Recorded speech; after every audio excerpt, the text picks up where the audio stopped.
What's up, everybody? It's Magic with RaceNews.com, back for another edition of Dr. Miranda Previews, and it's another special Breeders' Cup edition. With me, as always, is my co-host, Dr. Miranda. How are you doing today? I'm doing great. The weather here in Kentucky is terrible. It's like 45, rainy. I'm going to go home and make some chili. So I'm excited that they're going to have great weather out in California next week for all these races. So that's something to look forward to. Yeah, absolutely. I just texted our group that the high is going to be right around 68, 69 each day and drop down to about mid-50s. And that's actually pretty cold for me. Up in Los Angeles, it's 89 degrees for me today. So I'm actually looking forward to Del Mar because it's cooler. Everybody else is looking forward to it because it's going to be warmer and sunny. Yeah. What everybody's looking forward to today, Dr. Miranda, they want to know your 5 Breeders' Cup locks. This is looking at the pre-entries, of course. We don't know the odds or the jockeys or the posts yet, but we have a pretty good feeling of who's going to be favored in most of these, and it doesn't have to be chalk, but I do want to know, who are your 5 Breeders' Cup locks this year? All right, so we're going to break down each of my locks for the Breeders' Cup. We have 2 for Friday and 3 for Saturday, and that's because you never know what you're going to get out of these juveniles. They've only raced a handful of times, and they're kind of a wild card because they really haven't came into their own yet. But the first race I want to talk about is on Friday. That's the TVG Juvenile. Now, I'm totally going against what I always do, which is go against the Browns and the Coxes, but because of the prices. So for me, this is a 100% lock. And with that, I'm picking Jack Christopher.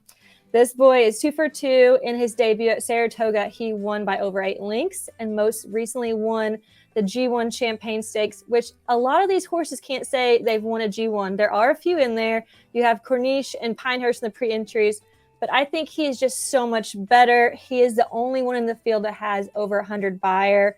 Brown actually compares him to Good Magic, who won the Juvenile in 2017.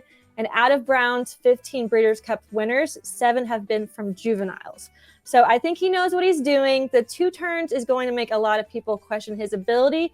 And being by Munnings, he is known more for sprinting, but he did finish 3rd in the Haskell behind Rachel Alexander. So you have Rachel Alexandra. Sorry, don't want to say it wrong. So you do have that going for him. And then the other Friday race that is a lot for me is a Juvenile Fillies, and that is Echo Zulu. Now, this girl is 3 for 3 in her career and has already won 2 G1 stakes races with the Frizette and the Spinaway. And she has produced over $400,000 for her connections as a 2-year-old.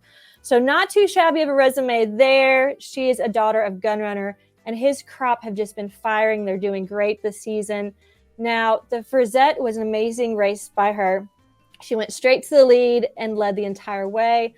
Once the others started getting a little bit closer, she just took off. She took to the whip and won by 7 lengths, even after setting fast fractions of 22 and 45. Now, some people are going to be concerned with distance again and trying 2 turns for the first time, but watching her finish that race, I have no doubt that she's going to be able to handle it just fine, especially when Ricardo stated that he had a lot of horse and never needed to really ask her the entire time. Now we're going to move on to Saturday, and we're sticking with this girls. This time we're going to go to the Filly and Mare Sprint, and none other than Gamine. Now, I want to say something really quick. I've heard people say all summer they're not going to play a Baffert horse. They're not going to bet a dime if a Baffert horse is running. But the thing is, if you don't want to play, then that's fine. There's going to be more money for everyone else because this horse is not going to lose. You cannot take out your anger on a trainer on a horse and her amazing capabilities because Gamine is amazing at what she does. Honestly, if you think about her, do you think at 2 years old, she's like, I want to go to that trainer. I want to be drugged up. That's what I want to do in my career. No. So she has beat almost everyone in here besides 2 of these horses. Those 2 horses, that's Bella Sophia, and I don't think she's really going to beat her either. She hasn't lost since the Kentucky Oaks, and that was just too long of a race for her. And that's the only race she's ever lost. I saw her a couple months ago in the Ballerina at Saratoga, and she was never really even asked, and she still ran a 104 Beyer. She is going to be the biggest lock of the weekend for me. So if you're not betting Gamine, you are just crazy, in my opinion. Now we're going to go on to the boys. We're going to talk about the dirt mile. My lock is Life is Good, and everyone is on this horse, and that's for good reasons. This horse debuted around this time last year and romped the field by 9.5 lengths, running a 91 Beyer. He then went on to win the Sham, the San Felipe, and was favored for the Kentucky Derby until he got hurt and was sidelined for about 5 months. He came back under Todd Pletcher. Now everyone loves him because he's not with Bob anymore. But when I first saw his debut back when his debut back from being hurt with Jackie's Warrior, he came up short, and that was his only loss in his lifetime.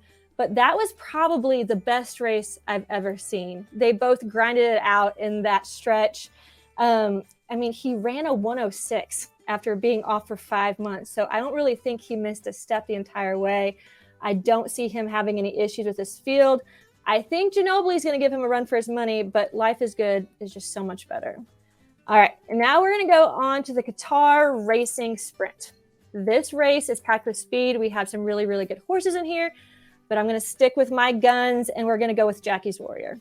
This horse just really came into his own this summer and figured out what he likes and how to finish races. He has been on a tear these last few months, winning 2 G2s and 1 G1, and he just beat Life is Good, like I said. I encourage everyone to watch that race, like I just said, just to see how much better these horses are and how much grit they have going into these races. His last wins, other than that race, were by 7.5 lengths and another one by 7 lengths. His buyer has gone up every single time that he's been racing these last 9 months. And when horses are on the upswing, that's when I really want to use them the most. He has only finished outside the top 3 once in his lifetime. And that was when he was against Essential Quality and Hot Rod Charlie. Don't get me wrong, there is some talent in this field, but I think he's above this field. And as long as he doesn't get savaged by one of my favorite horses, Frenzy Fire, he's going to do just fine. Dr. Miranda, thanks for going through and giving us your top 5 locks, looking at the pre-entries for the Breeders' Cup. The draw is coming up on Monday, and of course, you know Dr. Miranda is going to be back next week to give you her best insight. Once we know the fields and the positions, stay tuned. Make sure you click like on this video, hit subscribe if you really like this video, click the notification bell so you get alerted every time there's a new episode of Dr. Miranda Previews.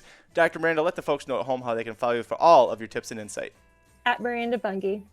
Head over to racenews.com. Check out the inside track to the Breeders' Cup wagering guide, available for pre-sale right now. We'll see you at the Breeders' Cup.